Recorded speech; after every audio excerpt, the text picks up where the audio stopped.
आप सबको मेरा नमस्कार। आशा है आप सब लोग ठीक हैं, बड़े दिनों बाद मुलाकात हो रही है।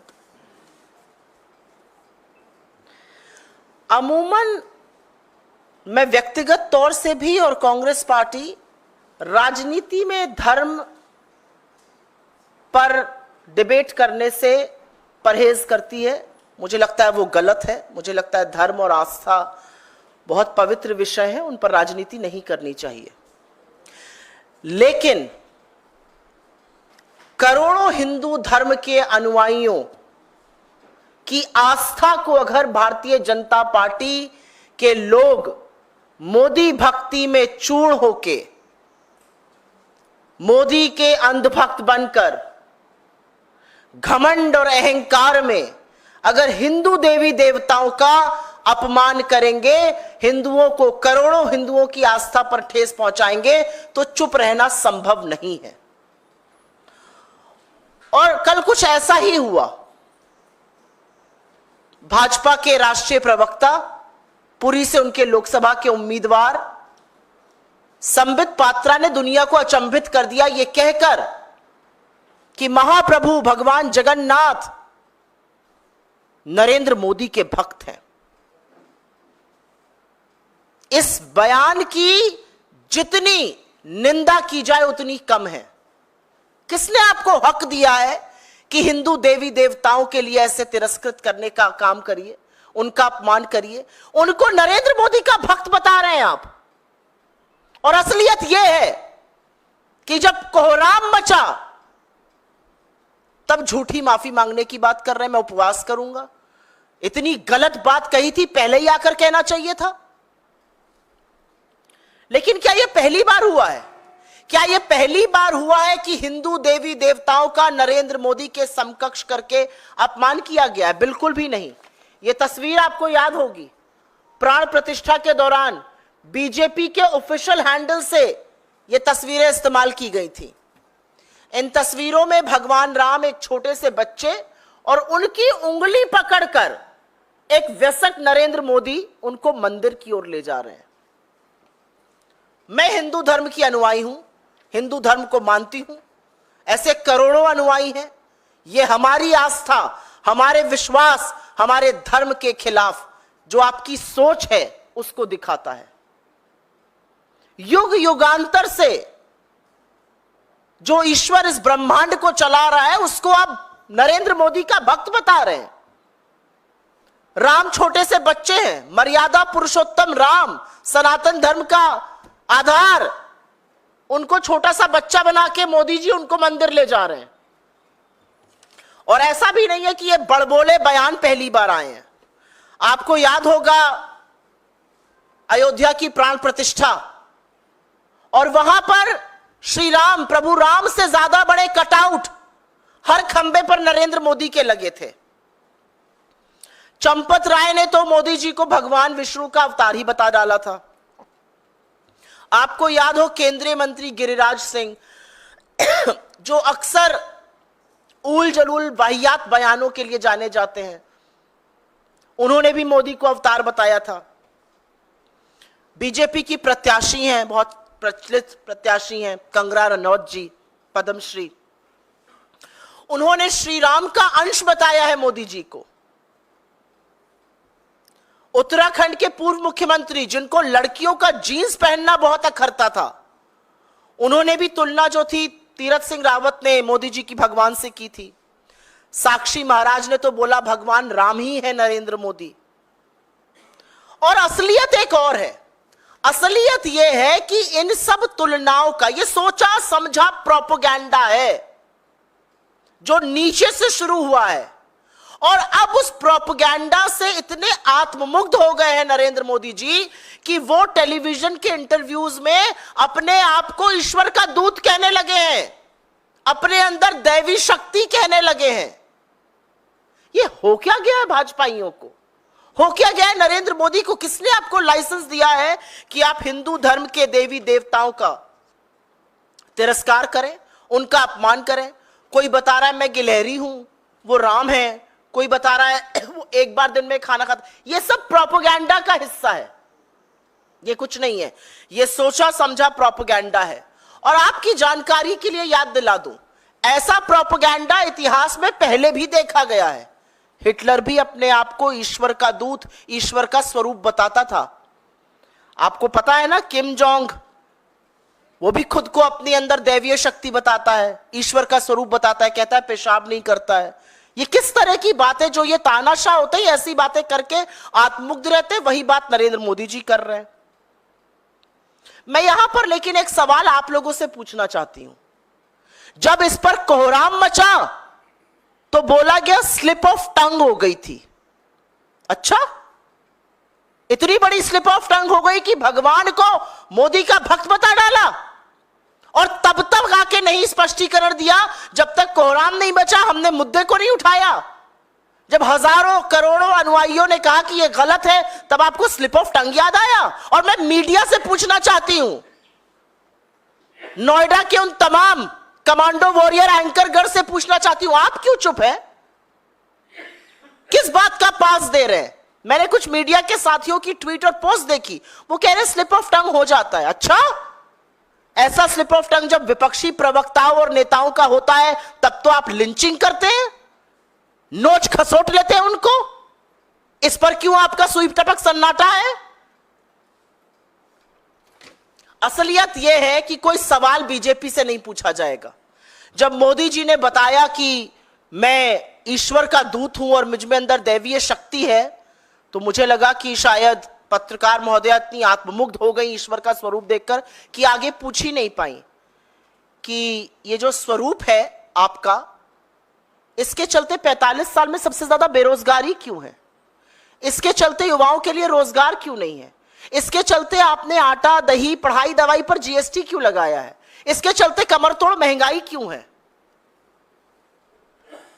18वीं लोकसभा का चुनाव बेरोजगारी पर, महंगाई पर, बढ़ती हुई गरीबी पर, महिला सुरक्षा पर, किसान की बदहाली पर और मजदूर की मजबूरी पर और हाशिए पर रह रहे पिछड़े, दलित, आदिवासी और गरीब सामान्य वर्ग के लोगों की लड़ाई है। इसके अलावा कोई मुद्दा नहीं है।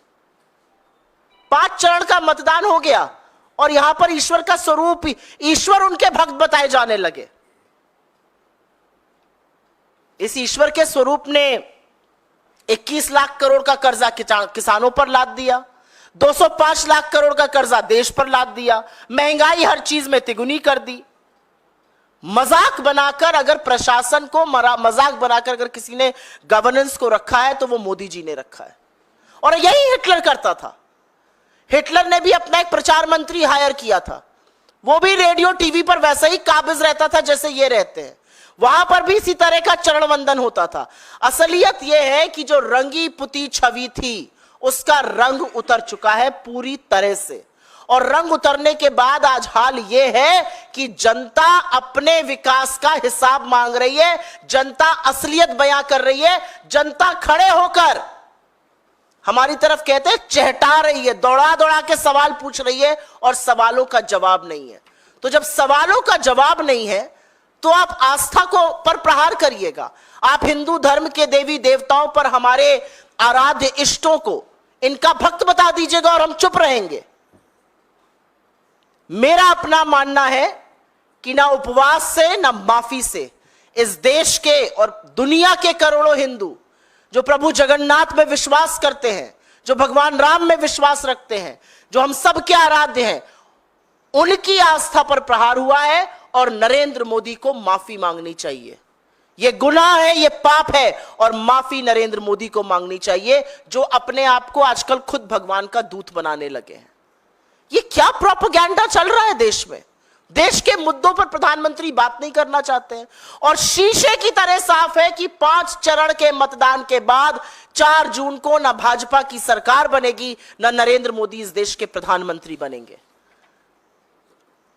बजाय मुद्दों की बात करने के लगातार आपने मुद्दों से भटकाया है और असलियत यह है कि जिस व्यक्ति का इस चुनाव में खुद का वजूद खत्म होने जा रहा है, जो विपक्ष को पानी पी पी के कोसता है, जिसका पाकिस्तान प्रेम, जिसका हिंदू मुसलमान विषाक्त करना हमें आज तक समझ में नहीं आया, वो अपना महिमा मंडन करने के लिए पूरी प्रोपेगेंडा मशीन चल रही है।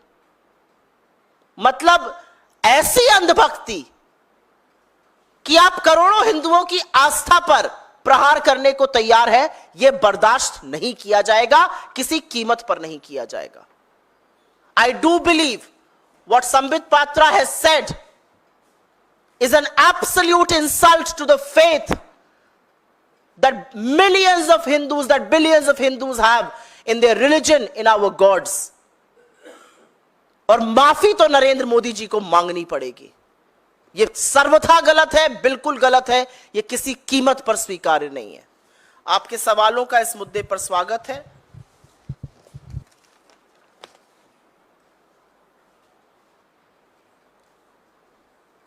सुई टपक सन्नाटा तो स्टूडियो में है, यहां पर भी है सुई टपक सन्नाटा।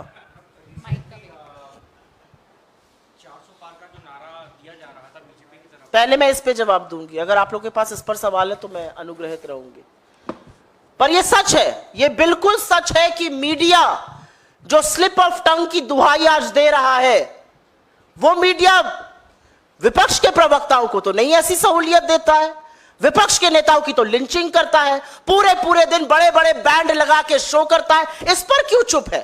असलियत यह है कि हमारे दो नेता लोकतांत्रिक तरीके से थोड़ा बहुत मतभेद में अगर कोई वक्तव्य दे दे तो 48 घंटे नहीं, 72 घंटे, 96 घंटे शो होगा।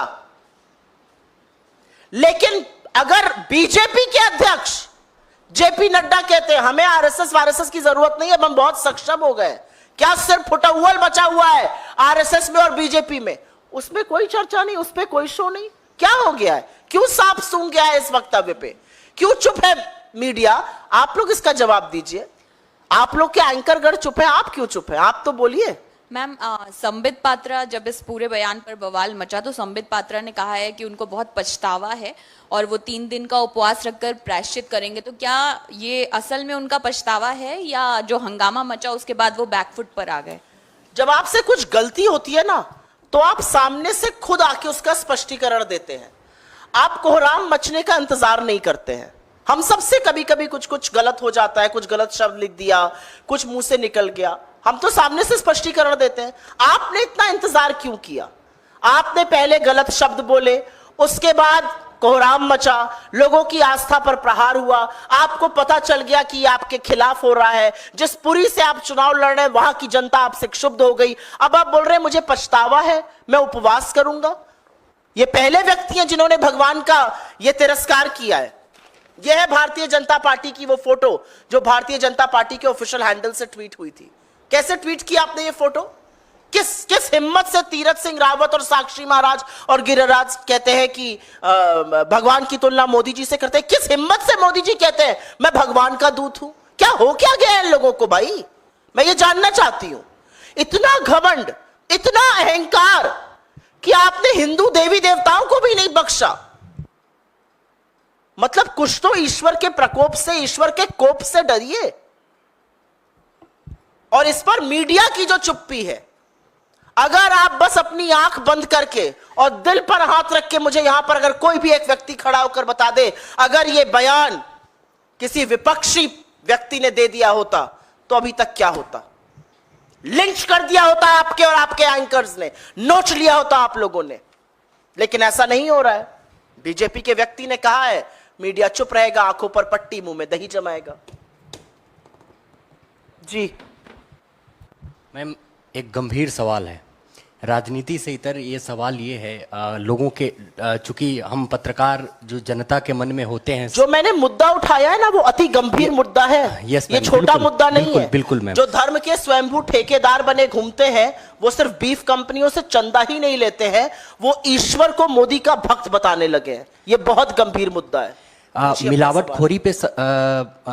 मिलावटखोरी से लोग परेशान होते जा रहे हैं। पिछले 5-10 सालों में भी मिलावटखोरी बढ़ी है। फसाई की रिपोर्ट भी बताती है कि अलग अलग यूपी हो या अलग अलग राज्यों के कई जो प्रोडक्ट्स हैं वो खराब हैं, जहरीले स्तर के हैं।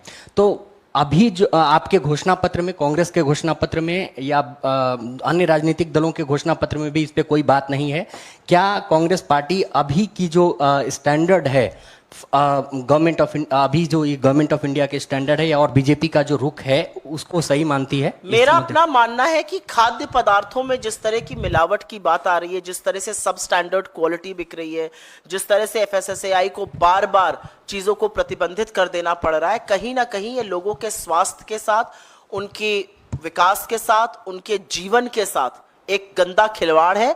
और बिल्कुल वो रूल्स दोबारा से देखे जाने चाहिए, उन पर पुनर्विचार होना चाहिए और सख्ती से वो रूल्स इंप्लीमेंट होने चाहिए। क्योंकि कोई किसी को चंदा दे रहा है, क्योंकि कोई किसी की भक्ति कर दे रहा है और वो मिलावटी सामान बेचे, ये बिल्कुल ठीक नहीं है। और भारत की प्रतिष्ठा पर भी बहुत प्रहार पड़ता है जब हमारे मसाले बाहर जाकर प्रतिबंधित हो जाते हैं, उसमें कार्सिनोजेनिक चीजें पाई जाती हैं, वही चीजें हमारे लोग कंज्यूम कर रहे हैं। और जो बढ़ते हुए तादाद है कैंसर पेशेंट्स इत्यादि की, ये गंभीर विषय है। ये प्रेस वार्ता में एक मैं जवाब दे दूं उसका विषय नहीं है। मुझे लगता है इस पर चर्चा होनी चाहिए, इस पर सरकारों को सीरियसली सोचना चाहिए और अगर रूल्स रिफ्रेमिंग की जरूरत है तो वो भी जरूर होना चाहिए। मैम, बीजेपी के एक और नेता कैलाश विजयवर्गीय हैं जिन्होंने एक ट्वीट किया और बंगाल में और महाराष्ट्र में हो रहे मतदान को लेकर उन्होंने इशारा किया कि रोहिंग्या घुसपैठियों वाले प्रदेश में मतदान 50% है, वहीं हिंदू साम्राज्य की स्थापना करने वाले छत्रपति शिवाजी महाराज के प्रदेश में मतदान 25% है। ये लोग कब जागेंगे? इस ट्वीट पर आप कुछ कहना चाहें तो? आपको लगता है इतनी भद्दी वाहियात ट्वीट्स पर मुझे जवाब देना चाहिए? ये देश के मतदाता हैं। ये जो चुनाव हो रहा है ना सारा, जो हम भी लड़ रहे हैं, बीजेपी भी लड़ रही है, यहां सभा हो रही है, वहां सभा हो रही है, यहां पर हम बोल रहे हैं, वहां पर हम बोल रहे हैं, ये क्या है? ये लोकतंत्र का पर्व है। ये 5 साल में एक बार होता है, लोगों को मौका मिलता है अपनी सरकार चुनने का, अपने मुद्दों पर सरकार चुनने का। और आप उन्हीं लोगों का तिरस्कार, उन्हीं मतदाताओं का अपमान कर रहे हैं जिनके बल पर आपको सरकार बनानी है। ये मैं बता तो रही हूं, ये भाजपा का घमंड है, ये उनका अहंकार है। पहले लोगों को गाली देते थे, एक समुदाय विशेष को देते थे, फिर मतदाताओं को गाली देनी शुरू करी और अब भगवान का तिरस्कार और अपमान करने लगे। ये घमंड और अहंकार है जो सिर चढ़ के बोल रहा है। और मैं आपको बता दूं, जनता भी और ईश्वर भी न्याय जरूर करता है। बस 10 दिन की बात है, ये सारी वाहियात बातें 10 दिन और झेलिए आप लोग। जी, आपका कुछ सवाल था?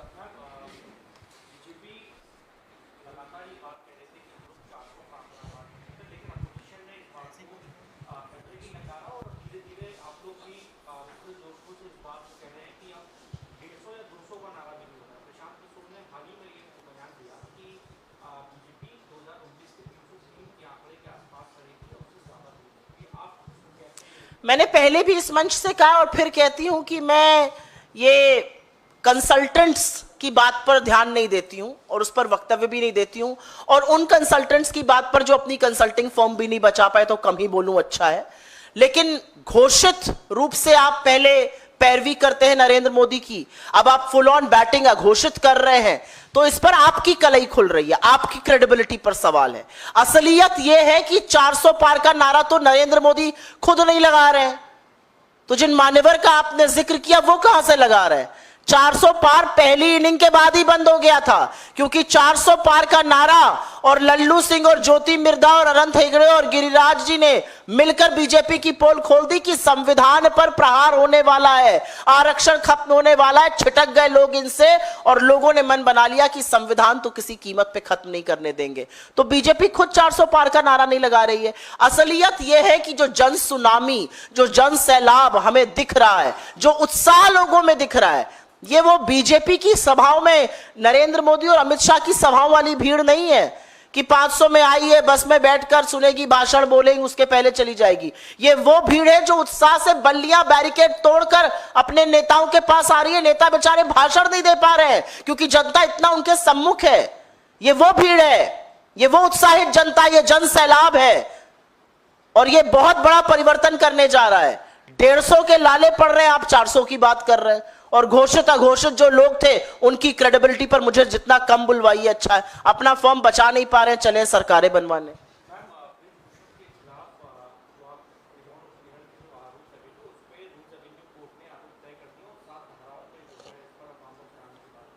राउज एवेन्यू कोर्ट ने आरोप तय कर दिए हैं, लेकिन नरेंद्र मोदी ने क्या किया? क्या एक्शन लिया ब्रजभूषण के खिलाफ? इतना डरते क्यों है मोदी और शाह ब्रजभूषण से? ब्रजभूषण ने उनके लड़के को टिकट दे दिया। ब्रजभूषण खुल के कहते हैं दबदबा है, कायम रहेगा, मैं लड़ूं या मेरा लड़का लड़े, एक ही बात है। ये तो इन्होंने न्याय किया इस देश की सबसे होनहार बेटियों के साथ। उन बेटियों के साथ जब मेडल आया तो मोदी जी ने खूब हाथ मिलाया, खूब हाथ हिलाया, एक साथ उनका हाथ उठाया, और जब उनके ऊपर किसी ने हाथ उठाया तो मोदी जी आरोपी के संरक्षण देने लगे। उन्होंने क्या किया? राउज एवेन्यू कोर्ट ने तो चलिए तय कर दिए आरोप, मोदी जी ने क्या किया? और फिर कहते हैं मैं महिला सुरक्षा की बहुत बात करता हूं। महिलाओं का नाम नरेंद्र मोदी को और उनकी सरकार को कतई नहीं लेना चाहिए। कोई और सवाल? मैम एक सवाल है। कलकत्ता हाई कोर्ट के एक जज रिटायर हुए और अपने रिटायरमेंट के भाषण में उन्होंने कहा कि वो संघ के सदस्य थे 30 सालों तक, और अब चूंकि रिटायर हो रहे हैं तो आगे भी संघ उन्हें कोई काम देगा तो वो करेंगे। और मेरा अपना मानना है कि मैं जुडिशरी पर टिप्पणी नहीं करना चाहती हूं, लेकिन जिस तरह से जुडिशरी में इस तरह की मानसिकता वाले लोग भरे हुए हैं, जिस तरह से इंस्टीट्यूशनल ऑटोनॉमी को खत्म किया गया है, यह अपने आप में एक बहुत चिंता का विषय है। एक सिटिंग जज छोड़ के ज्वाइन किए ले रहा है, अगले दिन मुख्यमंत्री को गरिया रहा है। एक जज रिटायर होते कह रहा है मैं संघ का आदमी हूं, मैं तो संघ चला जाऊंगा। तो ये लोग कर क्या रहे थे जुडिशरी में? न्यायपालिका की एक बहुत मजबूत भूमिका है, लोकतंत्र का एक बहुत मजबूत स्तंभ है। मुझे ऐसा लगता है ये बड़ा खतरनाक ट्रेंड है और इस पर चर्चा होनी चाहिए। इस विषय पर गहन चिंतन की जरूरत है। मैं इसीलिए मैं कह रही हूं, मैं जुडिशियल प्रोवेस में जुडिशरी के ऊपर कोई टिप्पणी नहीं करना चाहती हूं, उनके दिए हुए फैसलों पर अभी मैं टिप्पणी नहीं करना चाहती हूं, लेकिन उनका जो कथन है वो चिंताजनक है और इस देश में एक नई चर्चा होनी चाहिए कि न्यायपालिका कितनी स्वतंत्र है और किस तरह के लोग उसमें हैं। धन्यवाद जी, बोलिए। संबित पात्रा ने कहा है कि अनजाने में की गई गलतियों को भगवान भी माफ़ कर देते हैं, इसका मजाक नहीं बनाना चाहिए और इस मुद्दे को इतना बड़ा करने की ज़रूरत भी नहीं है। तो आप क्या सोच रही थी, वो क्या कहेंगे? अनजाने में गलती हुई थी, जैसे ही गलती हुई होती तुरंत हाथ जोड़ के माफ़ी मांगते तो ईश्वर ज़रूर माफ़ कर देते। अनजाने में गलती हुई, घंटों वो वीडियो पड़ा रहा, फिर किसी को दिखा, फिर किसी ने ट्वीट किया, फिर और लोग बोलने लगे उसके बारे में, जब कोहराम मचा, जब ऑपोजिशन बोलने लगी, जब पुरी के लोग बहिष्कार करने लगे, जब पुरी की जनता ने कहा कि भगवान जगन्नाथ का ये तिरस्कार हम नहीं सहेंगे, तभी उनसे अनजाने में गलती याद आई। पहले याद आ गई होती, हाथ जोड़ के माफ़ी मांगते, प्रायश्चित करते, क्यों नहीं पहले किया? क्यों राजनीतिक कोहराम के बाद ही उनको याद आया? ईश्वर माफ करता है अनजाने में की हुई गलती। ईश्वर अपने खिलाफ प्रोपेगेंडा माफ नहीं करता है। आप ईश्वर का तिरस्कार करके नरेंद्र मोदी को कहिए कि ईश्वर नरेंद्र मोदी के भक्त हो गए, ये अनजाने में गलती नहीं है, ये भगवान का तिरस्कार है जो संबित पात्रा को और उनके तमाम साथी जो करते नहीं करना चाहिए था। लेकिन ये एक बड़ी सोची समझी साजिश के तहत हो रहा है। छोटे छोटे लोग उसकी बात करते हैं, फिर ऊपर नरेंद्र मोदी बोलते हैं मैं ईश्वर का दूत हूं, मुझ में दैवीय शक्ति है, मुझ में वहीं से शक्ति आती है। ये बहुत एक प्रोपेगेंडा दुनिया ने पहले भी देखा इतिहास में। ये प्रोपेगेंडा हिटलर ने भी किया अपने प्रधानमंत्री गोबल्स के द्वारा, ये प्रोपेगेंडा किम जोंग भी करता है। इस तरह के प्रोपेगेंडा दुनिया ने देखे, तानाशाह ऐसे प्रोपेगेंडा करते हैं। इन प्रोपेगेंडाओं का अंत जो है ना, वो ईश्वर भी करेगा और इस देश की लोकतांत्रिक जनता भी करेगी। जी हाँ,